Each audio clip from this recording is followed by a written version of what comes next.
Assalamualaikum warahmatullahi wabarakatuh. Salam sejahtera buat kita semua. Pemberdayaan masyarakat desa. Pak Camat Kaliwungu, Bapak Agus Satrio Himawan. Walik, Satrio Agus Himawan. Satrio Agus Himawan. Semangat pagi Bapak. Semangat pagi Pak Erwin. Alhamdulillah sehat ya. Alhamdulillah sehat. Alhamdulillah. Kaliwungu ini dua potensi luar biasa Pak. Ya. Dan Gebyok ini menjadi salah satu ikon. Iya Pak, ceritanya Pak. Atau perkenalkan dulu aja. Terima kasih. Terima kasih atas undangan podcast dari teman-teman ISK, khususnya Pak Erwin. Ini sahabat lama ya, Kawakwi, konco Kawakwi, yang sudah senantiasa mendampingi pemerintah kabupaten dalam rangka memberikan informasi kepada masyarakat. Saya perkenalkan, saya Satrio Agus Himawan, Camat Kaliwungu, Kabupaten Kudus. Kaitannya dengan pemberdayaan masyarakat khususnya di bidang UMKM. Memang Kaliwungu itu salah satu pionir dari Gebyok. Iya. Ini tidak bukan karena memang awal mula Gebyok itu memang dari Kaliwungu. Utamanya dari desa Kaliwungu. Desa Kaliwungu, Kecamatan Kaliwungu. Di desa Kaliwungu, Kecamatan Kaliwungu itu ada salah satu pionir Gebyok yang memang sudah melegenda, yaitu Mbah Rogomoyo. Mbah Rogomoyo, beliau itu yang membuat Gebyok di pendopo kabupaten. Oh, yang bisa disaksikan semua sampai saat ini. Siap. Termasuk juga pendopo Tumpang Songonya itu karya dari Mbah Rogomoyo. Dan memang saat ini keberadaan UMKM Gebyok dan terkait dengan Tumpang Songonya itu memang sudah menjadi salah satu andalan atau unggulan di Desa Kaliwungu. Di Desa Kaliwungu itu tidak salah ada sekitar 20 pengrajin Pak di sana. Dan yang di luar Desa Kaliwungu juga ada. Jadi kaitannya dengan Gebyok memang yang membedakan antara Kudus dengan Jepara itu memang di motifnya. Kemudian kita itu di Desa Kaliwungu ada namanya Joglo Tumpang Songo. Jadi kayak 4 itu. Kemudian ada Tumpang Songonya. Yang itu kan biasanya dibelah dua, iya. Tengah ada itu. Terus ininya trapnya ya. Tumpangnya 9. Itu salah satu identitas dari Desa Kaliwungu, Tumpang Songo itu. Jadi memang yang maestronya memang Mbah Rogomoyo. Dan insya Allah nanti di bulan Agustus ini akan ada hallnya. Biasanya juga ada perayaan, ada kirab juga di sana. Dan itu memang dari masyarakat Kaliwungu, Desa Kaliwungu yang memang istilahnya memang supaya dari mereka tidak melupakan leluhur. Itu Mbah Rogomoyo yang memang leluhur dari Desa Kaliwungu dan sekaligus juga maestro Gebyok sekaligus Tumpang Songo. Lagi gini Pak Camat. Karena karya-karya seperti itu kan rata-rata orang-orangnya yang pelaku usahanya itu kan banyak yang sudah berumur. Lagi bagaimana ketertarikan kemudian dipupuk biar tetap mencintai produk itu yang merupakan ikon dari wilayah Kaliwungu itu. Kalau sementara ini, saat ini ketertarikan generasi muda terhadap industri ya kita bilang ya kaitannya dengan industri Gebyok itu ukir itu cukup tinggi Pak. Jadi sekarang ini yang dominan menjadi pekerja pengukir itu memang malah generasi muda. Jadi memang setidaknya terkait dengan tinggalan atau mungkin warisan budaya dari Mbah Rogomoyo itu tetap terjaga sampai dengan saat ini. Mulai dari tidak hanya mungkin itu menjadi ikon, kemudian sekarang hanya tinggal benda dan hanya bisa kita nikmati, tetapi itu terus-menerus diproduksi. Bahkan sudah menjadi semacam kegiatan UMKM yang memang salah satu unggulan di Desa Kaliwungu. Dan itu bahkan sudah ekspor mereka. Ekspor sampai dengan luar negeri. Ya memang ketika ini anak muda terus terlibat di sektor itu, kemudian ini kan juga ada sekolah-sekolah yang memang melatih di sektor itu.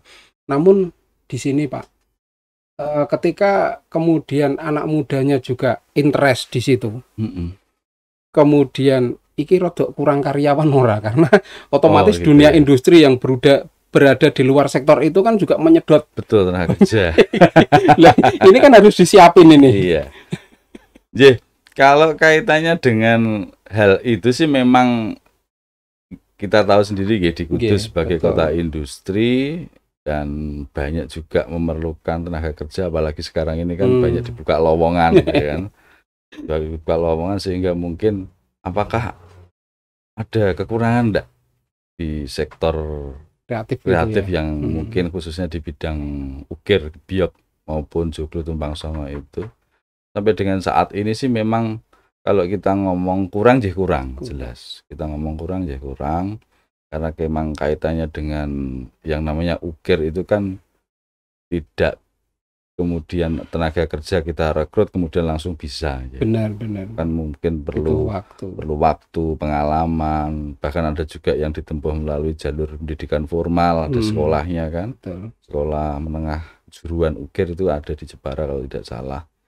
Ya memang yang namanya antusiasme masyarakat kaitannya dengan kegiatan di bidang ukir itu kalau saya lihat ya memang sudah lumayan. Dalam arti rekrutmen itu regenerasi tetap pasti selalu ada. Tapi kalau kita ngomong dengan industri yang sekarang ini sedang booming di Kabupaten Kudus, ya, harapan kami mungkin bagi generasi muda kaitannya dengan kegiatan UMKM di bidang ukir ini merupakan salah satu peluang industri kreatif, salah satu industri kreatif dan punya potensi yang cukup besar untuk digarap. Dalam arti kita punya pasar, kemudian juga kaitannya dengan hal ini merupakan industri kreatif dan ini ikon yang ada di Kabupaten Kudus. Dan terkait dengan bangunan gebyok maupun joglo tumpang songo ini kalau tidak salah akan segera diperbukkan, Pak. Akan segera diperbukkan. Dan ini menjadi salah satu budaya atau tradisi yang ada di Kabupaten Kudus. Jadi mungkin ke depan seperti di Bali ya. Jadi bangunan pemerintah atau mungkin bangunan perusahaan itu harus ada ikon itu. Dan ini Pak, di tahun 2022 ini nanti di Kecamatan Kaliwungu akan ada gebyoknya Pak di kantor. Jadi ini sebagai salah satu cara kita untuk melestarikan warisan budaya dari leluhur kita. Kalau di Desa Kaliwungu sudah seperti itu. Desa Kaliwungu untuk bangunan kantor desanya sudah mencerminkan joglo, kemudian ada gebyoknya. Tapi kalau untuk kecamatan mungkin ke depan di tahun 2022 ini nanti di Kecamatan Kaliwungu juga akan menjadi salah satu pionir dari 9 kecamatan yang lain. Jadi tidak meninggalkan warisan budaya dari leluhur kita. Dan ini merupakan bukti campur tangan pemerintah untuk menguri-uri kebudayaan, yaitu dengan digalakkannya perkantoran atau mungkin institusi apapun digunakan gebyok tumpang songo. Betul, gebyok maupun joglo tumpang songo. Ya, tergantung Pak. Makanya aku ngomong alon-alon. Iya, mahal atau tidaknya itu tergantung sebenarnya. Tentu ada pilihan. Ada pilihan. Gitu kan mungkin kayunya baru atau lama, jati atau tidak. Kita lama malah larang ya. Mahal lagi kan gitu ya. Ya karena benar-benar kayu itu udah kering, sudah. Iya betul. Jadi enggak istilahnya ngolet lah, orang menyerap air. Jadi gini Lor, ini pemerintah daerah Kabupaten Kudus sangat bangga dengan apa yang dimiliki ikon dari Desa Kaliwungu, yaitu gebyok tumpang songo. Gebyok sing tumpukane songo ning nggon dhuwur. Gebyok itu kan yang ini, yang kayak pintu kemudian dari jendela kayu. dari kayu. Kemudian joglo itu kan yang 4 itu. Ada sokone. Ada sokonya 4. Kemudian ada tumpangnya itu, Trapnya trap-trapannya 9. Dan ada ukirannya itu di situ. Ya, itu nanti ke depan ben segera disupport untuk dibuat peraturan bupati terkait itu. Dan ini luar biasa, Kudus itu kaya lor. Kaya. Dan kekayaan itu ada di Kaliwungu. Salah satunya. Betul, warisan budaya. So ketika kemudian saat ini Pak, nah ini gebyok oke lah, itu sudah go internasional. Betul. Dan sudah dapat pengakuan. Nah ini liane Pak. Nah tentu ketika bicara kreativitas anak muda, saya dengar Kaliwungu juga banyak memiliki sekolah-sekolah yang berbasis IT ya. Betul. SMK ya. Itu kan sudah ada 2 kita SMK yang cukup lumayan kaitannya dengan IT di SMK Ma'arif sama SMK Muhammadiyah. Mereka punya jurusan di bidang apa namanya? TKA itu. TKA, ya? Betul. Jadi memang ini ke depan, apalagi kemarin kita kan sempat jagong sama pihak pendidikan ya, sehingga membicarakan tentang masalah kurikulum merdeka dan guru penggerak. Nah ini memang terus berkesinambungan. Nah sementara ketika melihat Kecamatan Kaliwungu ini ke depan untuk cah nom-nom ini, sektor olahraga nih kita dibangun sedemikian rupa. Kemudian kreativitasnya salah satu tadi gebyok, keberadaan sekolah IT juga ada di sana. Iki kita Kaliwungu meh digoreng di Pak. untuk ke depan nih, kita bicara ke depan Ya kalau saya sebagai camat itu kan memang fungsinya pembinaan terhadap desa. Kemudian juga kita sebagai unsur pelayan masyarakat. Jadi potensi-potensi yang ada di Kecamatan Kaliwungu ini sudah saatnya kita kembangkan, kita berdayakan dalam rangka kan peningkatan kesejahteraan masyarakat pada tujuan akhirnya. Jadi ini kaitannya dengan tadi sekolah SMK yang ada di Kecamatan Kaliwungu, memang kita ada 2 sekolah yang bergerak di, paling tidak ada jurusan kaitannya dengan teknologi informasi. Nah ini nanti berkesinambungan dengan rencana ke depan kita. Di sekarang ini kan terkait dengan pemerintah desa dalam rangka untuk meningkatkan pendapatan asli desa. Kita sedang galakkan yang namanya BUMDes, Pak. Dan usaha milik desa. Betul. BUMDes itu semacam BUMN-nya kalau pemerintah pusat kan gitu. Kalau di pemerintah kabupaten mungkin BUMD atau Perusda itu. Tapi kalau di desa memang BUMDes. Dan ini memang sedang kita galakkan dalam rangka memang tujuannya ke depan untuk peningkatan pendapatan asli desa. Lah, menyambung tadi BUMDes, ini di beberapa desa. Ini ada 2 desa di Kecamatan Kaliwungu yang sudah ada BUMDes dan punya unit usaha, Pak. Unit usahanya mungkin dengan teman-teman semua mungkin apa namanya kaget kalau saya bilang. Iya. Jadi agak beda dengan desa BUMDes yang di tempat lain. Mereka punya unit usaha provider, Pak. Provider. Jadi ya kita bukan menyaingi yang sudah ada ya, tapi ini sebagai salah satu bentuk pemberdayaan. Karena mungkin kalau kita ngomong kebutuhan internet itu sudah menjadi hal yang wajib lah kan gitu. Bahkan mungkin kemarin di masa pandemi kan sekolah daring, ngantor WFH, itu kan butuh bandwidth yang cukup besar untuk masyarakat. Nah, dalam rangka itu juga akhirnya teman-teman desa itu mungkin bekerja sama dengan pihak, saya ngomong merek enggak apa-apa Pak di sini. Dengan sebuah merek gitu ya. Nanti daripada jenengan tarik bayaran orang itu. Dengan sebuah merek dari salah satu BUMN, Pak. BUMN juga. Jadi semacam RT RW net. Jadi desa sebagai provider mereka nanti akan menyalurkan Kebutuhan itu kebutuhan ya. internet ke masyarakat, setidaknya seperti itu.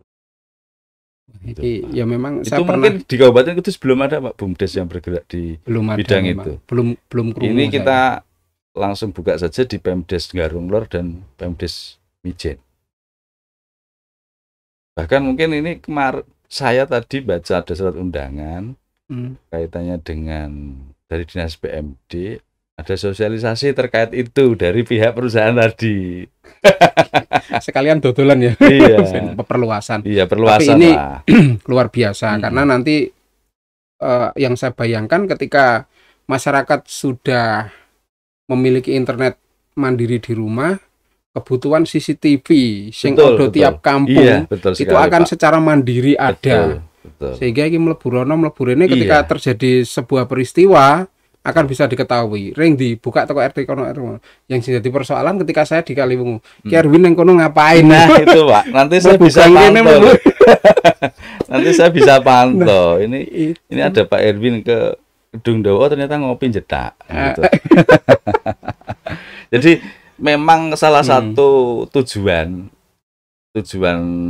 dari kita memang BUMDes itu buka unit usaha kaitannya dengan provider internet, memang salah satu tujuannya supaya kaitannya dengan pemantauan wilayah itu bisa kita pantau melalui CCTV. Karena kalau kita hanya mengandalkan dari Pemkab terbatas, betul, nggih. Kan tidak mungkin Pemkab juga mengalokasikan CCTV sampai ke masuk ke desa, RT, ke jalan-jalan gitu kan, desa, ke mungkin di kampung. Karena kan kaitannya dengan CCTV itu sekarang juga penting kalau saya rasa. Dan menjadi salah satu kebutuhan. Jadi memang RT 1 akan menyambung RT 2 dan seterusnya, sehingga akan meminimalisir tingkat kejahatan. Betul. Dan salah satu program dari perusahaan BUMN itu memang itu, Pak. Jadi akan dibangunkan sarana CCTV di tempat-tempat strategis yang ada di desa, sehingga kondisi khususnya Rantibum, ketertiban dan keamanan umum di wilayah desa bisa terpantau. Iku nek bayangno untuk 132 desa ono kabeh. Betul. Ada semua dan itu masing-masing desa yang mengelola, sehingga tidak memberatkan pihak pemerintah kabupaten. Tapi mungkin misalnya kemudian di tingkat kabupaten punya ruangan besar gitu, akses kemana saja. Tinggal ini mau ke desa A, kayak web service kan itu. B, C. Iya. Gerakan saya jadi terbatas, Pak. Oh ya, enggak, Pak. Ini kan membantu kita. Jenengan kan pantauan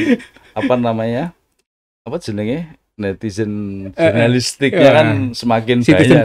Citizen jurnalisnya kan semakin besar nanti. Betul. Dan inilah yang dinamakan inovasi. Betul, Pak. Inovasi dengan berpikir out of the box. Iya. Ya, ini pilot project yang ada di Kecamatan Kaliwungu melalui desa yang disebut sama Pak Camat tadi, mungkin bisa menjadi catatan di desa yang lain. Betul. Kalau mau berguru mungkin ke beliau. Itu dibanding Pak jenenge. Rasa ada beberapa hal yang jadi keuntungan nantinya yang bisa diperoleh oleh desa. Satu, bisa meningkatkan PAD.